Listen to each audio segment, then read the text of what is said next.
Welcome to the Risk Wheelhouse, the podcast where we navigate the ever-changing seas of risk management and technology. Join your hosts, Ori Wellington and Sam Jones, as they steer you through the latest trends, insights, and strategies shaping the future of integrated risk management. Ready to chart a course towards success? Hop aboard and let's set sail into today's deep dive. Welcome to the deep dive. You've sent us some really interesting material this time. A report from the Risk Tech Journal. That's right. It covers a session from the Mitratech Interact Conference, the 2025 one in Dallas. Yeah, featuring John Wheeler from Wheelhouse Advisors and Andrea Elliott from ACI Worldwide. And they're talking about something super relevant, how businesses actually see risk and then, manage it. Exactly. And the big theme, it seems, is moving past those, say, older, quite narrow views of what risk even is. Right. The traditional playbook feels a bit outdated now. It really does. Looking at this Risk Tech Journal report, it's clear those traditional methods just aren't cutting it anymore. So our mission here is to sort of pull out the key insights from what Wheeler and Elliott discussed. Giving our listeners a clear picture of how companies are shifting their view on risk. Precisely. It's not just defense anymore, is it? It's about using risk understanding to get a strategic edge, become more resilient. Think of this as a shortcut to understanding these big shifts. Okay, let's dive right in then. One of the first things that grabbed me was Wheeler's analogy. The Monocle versus the AI-enabled smart glasses. Oh, yeah, that's a powerful one. Really paints a picture. So the Monocle, that's the old way. That's the traditional view, exactly. Very limited. Think static risk registers looking backwards mostly. Very compliance-focused. Focused on what's right in front of you, maybe missing the periphery. You got it. Like looking through a keyhole sometimes. In today's world, everything's connected, things change fast. That narrow view, it leaves you vulnerable. You can almost see someone squinting through it, ticking boxes, but totally missing a huge disruption happening just off to the side. That's the risk, yeah. Pure compliance focus without the bigger context. And that's where the smart glasses idea comes in. Representing the modern approach. Right. It's not just about flashy tech, but a whole different way of seeing. Panoramic, contextual, intelligent. So taking in more data, both hard numbers and maybe softer signals. Exactly. Synthesizing quantitative risk data and those qualitative business signals. This lets you be more forward-looking, make decisions in, closer to real time. So it's about seeing the connections, the whole landscape, not just isolated points. Perfectly put. And the report highlights these two lenses represent two critical perspectives. You've got assurance and compliance on one side. Making sure the basics are covered, the rules are followed. The safeguards. And then on the other side, performance and resilience. That's more about strategy, right? How risk impacts goals, how you bounce back. And the key point from Wheeler and Elliott is you need both. You can't just pick one. Absolutely not. The report really hammers this home. You need a unified approach. You have to connect both assurance and performance back to, enterprise value. Finding that balance, protecting the core, but also enabling growth. That's the sweet spot. When you get that balance, decision-making gets smarter, faster, which is essential now. Okay, theory is one thing, but the report gives us a great practical example with ACI Worldwide. Andrea Elliott shared their journey. Yes, an ACI story is so valuable because it shows how you actually do this, how you move from that monocle view towards the smart glasses. They use 3 principles: simplify, integrate, and enable. Okay, let's break those down. Simplify first. What did ACI do there? So simplify was about streamlining, especially those second-line functions, risk, compliance. They looked hard at their processes. Finding overlaps. Redundancy. Exactly. Identifying redundant tasks, friction points. Yeah. They automated routine stuff where possible. Big focus on clarifying roles, too. And getting rid of things that just weren't adding much value. Precisely. Cutting out low-value risk activities that ate up time and resources. Yeah. The idea is freeing people up for more strategic work. Makes sense. You don't want your experts tied up in admin. So what about integrate? Integrate is where they started weaving risk into the DNA of the business, not a separate silo. How did they do that? By building risk thinking into core processes. Departmental planning, budgeting, executive reporting, it all started having a risk component. So it becomes part of the normal conversation. Yes. And a huge shift here was distributing risk ownership. It wasn't just the risk team's job anymore. It became part of everyone's role across different units. So moving beyond the monocle view of a central risk function to everyone using those smart glasses in their own area. That's a great way to put it, seeing risk as interconnected with everything else. So instead of escalating everything to a central team, people are managing risk where decisions actually happen. Exactly, which leads perfectly into the third principle, enable. Okay, what does enable entail? This was about shifting from just overseeing risk, which can be a bit passive, to actively empowering the first line, the people actually doing the business. Giving them the tools and knowledge. Tools, clear guidance, support from the second line, empowering them to make risk-informed decisions in real time, day to day. Not everything needs layers of approval. That sounds like a major culture shift. The report mentions ACI reached managed and optimized stages. What does that mean practically? It means risk transformed from being, just a compliance function into a genuine strategic capability. Something that actually helps the business. Definitely. Contributing to resilience, better strategic alignment, stakeholder confidence, real value. And critically, the report notes this wasn't just about technology. Leadership and culture were key.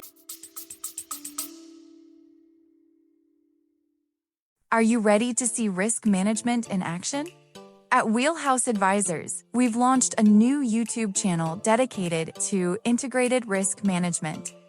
You'll find quick explainers, insights from our IRM Navigator research reports, highlights from the Risk Journal, and conversations from the Risk Wheelhouse podcast. We're covering the topics that matter most to executives and risk leaders, from AI governance and cyber insurance to operational resilience and regulatory change. Every video is designed to help you anticipate risks, adapt with confidence, and build resilience in a digital-first world. In our first video, we explain how ISO 42001, the EU AI Act, and the NIST AI Risk Management Framework can work together as a unified playbook for AI risk. Subscribe today at youtube.com/@wheelhouseadv and get the latest insights delivered directly to you. That's youtube.com/@wheelhouseadv. Subscribe now and stay ahead of the risks that matter most. Oh, absolutely. Technology was an enabler, sure, but Andrea Elliott stressed executive sponsorship was crucial. Getting that top-down buy-in. And aligning the culture, getting everyone thinking differently about risk. Yes, and being willing to look beyond those traditional, maybe comfortable boundaries of risk management. That idea of broader context really highlights the need to integrate tactical and strategic risk, doesn't it? The report says risk isn't one-dimensional. Spot on. If you're only wearing that compliance monocle, you're likely blind to bigger strategic threats or opportunities. Like disruption from new tech or big market shifts. Exactly. Stuff that won't show up on a standard control check. But the flip side is true too, right? Focusing only on performance, chasing growth without controls, that's risky in itself. Totally. You might get short-term wins, but you could be setting yourself up for operational failures, reputational hits, regulatory trouble down the line. So it's not either. It has to be both hands. Precisely. Integration is the answer, not choosing sides. So just to recap the roles, assurance and compliance lens. That's the foundation. Protection, accountability, audit readiness. Correct. Your bedrock. Essential stuff. Then the performance and resilience lens. That's more forward-looking. Using risk insights for business goals, building agility. Exactly. Shaping objectives, making the organization adaptable, able to handle disruptions, building that enterprise agility. So using both lenses lets leaders protect the present and shapes the future. That's it. Operating in that dual mode, as the report calls it, which you absolutely need today. Okay, the report wraps up with 6 really practical takeaways for executives. Let's run through those. First, clarify the value proposition. Yeah, this is fundamental. Risk programs can't just be cost centers anymore. They have to show how they help the business achieve its goals. How do we create value? That's the question. Right. How does risk management help us succeed? Second, build integrated programs. Align risk, compliance, legal, audit. That echoes ACI's experience. Absolutely. Breaking down those silos, they often work separately, leading to gaps, duplication. Integration gives you that holistic view. Makes sense. Third, use real-time signals, moving beyond static snapshots. The world changes too fast for quarterly reviews to be your only input. You need continuous monitoring, dynamic data. You need to see things emerging. Fourth principle, Balance protection with performance. That equilibrium again. Safeguard assets and reputation, definitely. But don't stifle innovation or growth. Finding that balance is mature risk management. Fifth, adopt forward-looking tools. Things like scenario analysis, predictive modeling. Yes. These are becoming essential, not just nice-to-haves. They help you anticipate future risks, understand potential impacts proactively, less reacting, more anticipating. And the sixth and final one, make strategic risk thinking part of the daily business rhythm. Get it out of the periodic review meeting and into everyday decisions. Especially crucial for big, fast-moving areas like AI governance, cyber resilience, supply chain. So embedding it in the operational DNA. Exactly.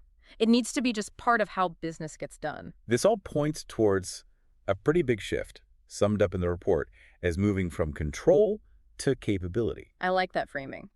The old view was risk management as control, preventing bad stuff, ensuring compliance. And the new view Sees risk management as a core capability, something that drives value, builds trust, boosts long-term resilience.